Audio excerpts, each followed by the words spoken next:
Hey everybody, my name's Kurt and this is the Kurt Locker. Welcome back to my channel. Today, I'm going to be talking about something that I think most home gym owners can identify with, and that is how to maximize the space in a smaller garage gym. Now, I've been in this space for 3 years now. I'm very happy, generally speaking, with how things are laid out. I am constantly tweaking it, but I'm on a 12 by 20 foot area. I can't afford to use the entire gym because we do have other things we do in this house that involve the other 8-foot section of the garage to be used for like work items, woodworking, etc. Just kind of general storage. I've got kids, I've got a family. So the big question comes in, how can I get the biggest bang for my buck in such a relatively small space? Now, in a perfect world, I would have an outbuilding with a nice level floor where I'm able to kind of spread out and have more walls, have more space that's just dedicated for the gym, but that's just not the reality that most of us live in. I'm not saying it won't happen in the future, but as of right now, it's really not in the cards. So here are the 5 most impactful things that I've done to really maximize my space.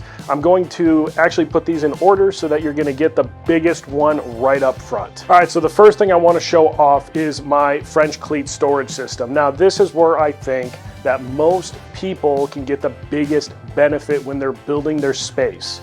Utilizing the walls, you're able to take equipment that would normally have to be stored in some sort of apparatus on the floor, taking up that very valuable real estate, and you're essentially just placing it up to where it's still very easily accessible. I think looks really cool, and also just cleans up the area. Now, on a 12 by 20 foot platform, I'm looking at about 240 square feet of footage that I have to pick and choose what I put on the ground.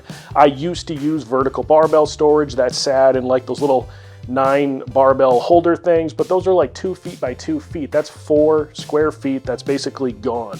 Not to mention that it also disrupts the space. Now, I can take it and I can put everything up on the walls, and if you take and you add up the square footage I've gained, I'm looking at another 170 square feet, essentially doubling, in a certain way that kind of doubles the amount of storage that I potentially have. Now, French cleats are very strong if you know what you're doing, but you don't have to use French cleats. There's plenty of other systems out there. Wall control comes to mind. You can also just use traditional pegboards, but really I think the biggest thing that I see in most cool gyms is that they put banners on the wall. And don't get me wrong, I like banners. I think they look cool. I really think that it looks like a gym if you have the appropriate banners. Now, on my wall storage, I do keep a lot of things on the wall. For instance, I built this custom log storage that also holds my deadlift jack from Clever Built upside down, and also has kind of an accessory table below my television, this being like the main focal point where I keep the little odds and ends, whether it's measuring for doing reviews, because I've got my calipers up there, I've got a tape measure up there for if I'm going out in the street and needing to measure out for a distance event. On the actual French cleat walls themselves though, I keep anything from belts, barbells, accessories. You can even get really creative, and if you have the ability to do 3D printing, like I've 3D printed these pencil holders, just taking one thing, again, that's really easy to lose, and if you do a system like this, and again, you can do like a pegboard or you can do wall control too. Having the skills, I'm able to do French cleats, and it works really well for me. The other thing that I really like about utilizing wall space, specifically with French cleats, is it allows me to move stuff around really easily, have everything up on the wall so I can see where it's at. I can see all my barbells that I have in the gym over on the wall.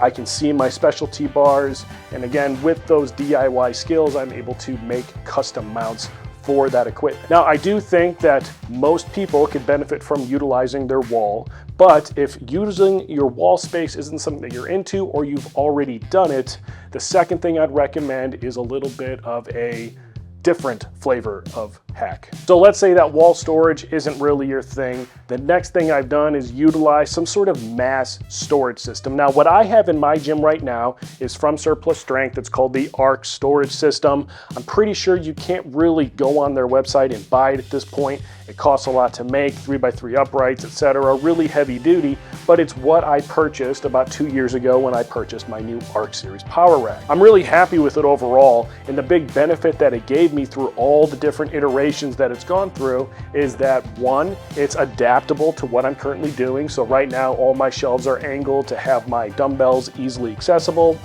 Two, because it's got those 3x3 uprights, I can take and I can put weight horns on it. I can put any sort of equipment that I want on the actual storage system, and it looks good, it stores well. However, it has the downside of being a little bit expensive. There are other ways to do this. You can go to Home Depot, Lowe's, whatever home improvement store you got around you, and you can purchase some heavier duty shelving, and it can do a lot of what this does. However, what I find is that as you get a little bit more specialized in your home gym journey, you may want something that is specifically designed for home gym equipment. Now, if I was doing this again today, and I was going to spend the same amount, or honestly probably a little bit less, I would probably be looking at REP Fitness, specifically with their Adonnis cable system with the storage, as well as the functional trainer with the storage. The reason that I really like those options is just because it has the dual functionality of having some sort of cable system built into it, along with the storage as well. Some other mentions out there, if I was to purchase maybe from an American-made company, would be something like the Stray Dog Strength ATR systems, which can come with cable towers if you want them. Or if I wanted a really specially awesome and bougie custom system, I might be looking at something like the Bridge Built system. Now, the third most impactful thing, and there's a lot of products that are being developed today that are really trying to gear and hack this aspect, is multifunctional pieces of equipment that can perform multiple functions, hence the name multiple function, way to go Curtis, as well as not take up all that much space. So what I've done essentially is I've taken what it was originally just supposed to be a 4-post power rack, and I've tried to make it as multifunctional as possible. So on this 4-post power rack, I've added on the Stray Dog single column stack, whatever it's called. Basically, it's a single stack, and it allows me to do tricep push downs, bicep curls, whatever single-sided cable system work I want to do, and it doesn't really take up all that much more space. It's really about 3 inches wide and about 24 inches deep. I've also taken and I put most of the plates that I use on a day-to-day basis on the rack itself. That saves a lot of square footage in the gym because now it's up on the rack, which was already going to take that much space up, but I don't have to have a plate tree in addition to my storage, in addition to my rack. And again, all of this stuff is about just minimizing the floor space, really. I also have barbell storage on this, and then I also use multifunctional pieces of equipment such as the Stray Dog Goat, which sits over on the rack and is used for leg extensions, or I sometimes use it as a seat if I'm gonna do lat pull downs for either my kids or my wife, or I'm setting up their programming, or I'll put it on with the wall ball, target, stash, / step up platform thing, but you get the idea. There's a whole lot of things you can do with it. You can also add things like the Cleverbuilt Adroit landmine or whatever rack attached landmine you want, and that also doesn't take up any extra square footage. You don't have to store it anywhere when it's not in use because it lives on the rack, and it also has barbell storage. But there's all sorts of rack attached options out there. For instance, Mutant Metal's Ultimate Dip Attachment. My UDA frame lives over on the rack. It's over by the plates because it's about the same width as those plates, so I don't have to worry about going around it. Plus, I keep it up high enough that I don't hit my head on it when I'm walking around. And then I usually keep the handles for it in the neutral grip pull-up so that I can do neutral grip pull-ups, and if I want to do dips, I can just unscrew them real quick. It's really not that difficult to get them down and put them on the UDA. Additionally, one other option, and again, I know I'm kind of tooting the Mutant Metal's horn here real quick, but they have the new arc pull-down attachment, which allows you to use those exact same handles to get a lat pull-down. Also, huge advantages in using things like the surplus strength UPS high and low system if you're looking for that extra heavy 1-to-1 system. So if you're doing lat pull downs, for instance, I have a 300-pound stack on a 2-to-1 system.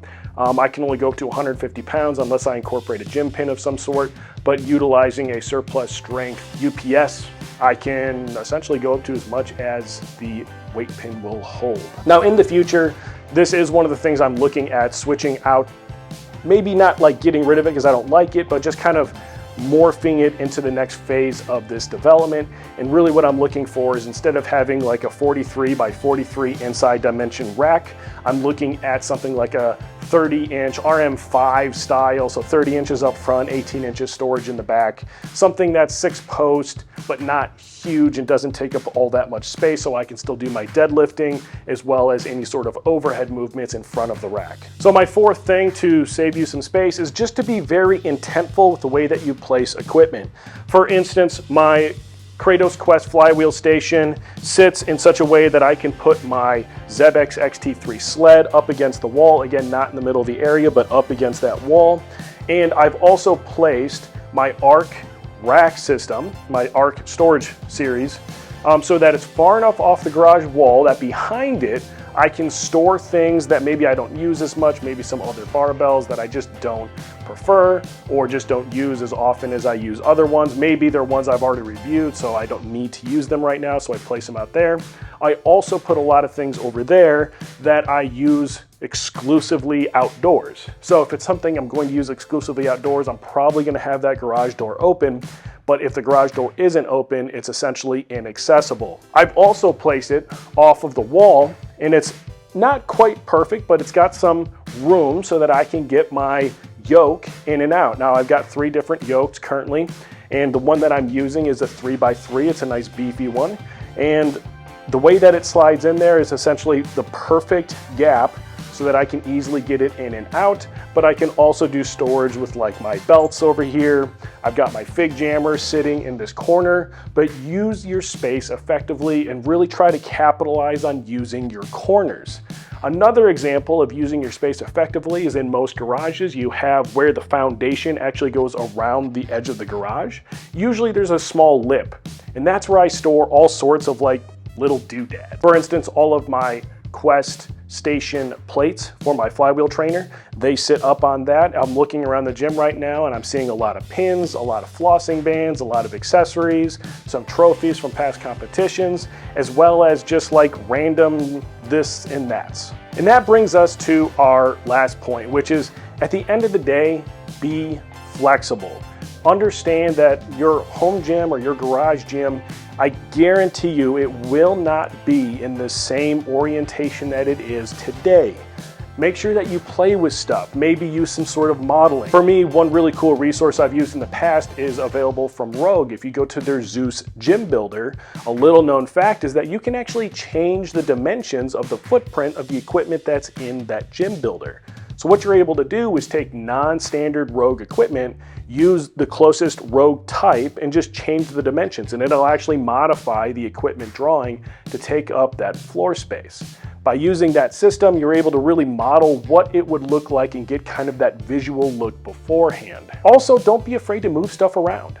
The biggest things I've learned is essentially make sure you give yourself plenty of room between your rack and the end of your barbell and the wall, because there's really nothing that's all that more frustrating than trying to barely have enough space to slide a plate onto a barbell sleeve.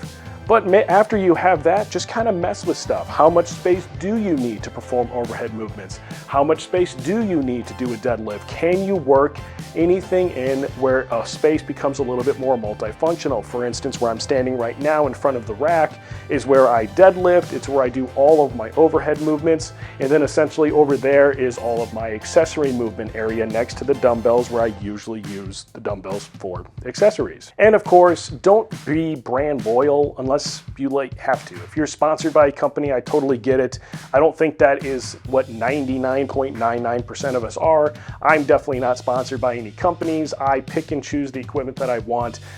A big thing here is like, just don't be brand loyal. So when you see the all Rogue gym, honestly, you're probably missing out on some stuff. It might not be from a storage perspective, but you might be missing out on some amazing equipment from other brands. That's been it for this video. I appreciate you guys watching these every week. And remember, when it comes to your gym, you should always keep it awesome. I'll see you next time.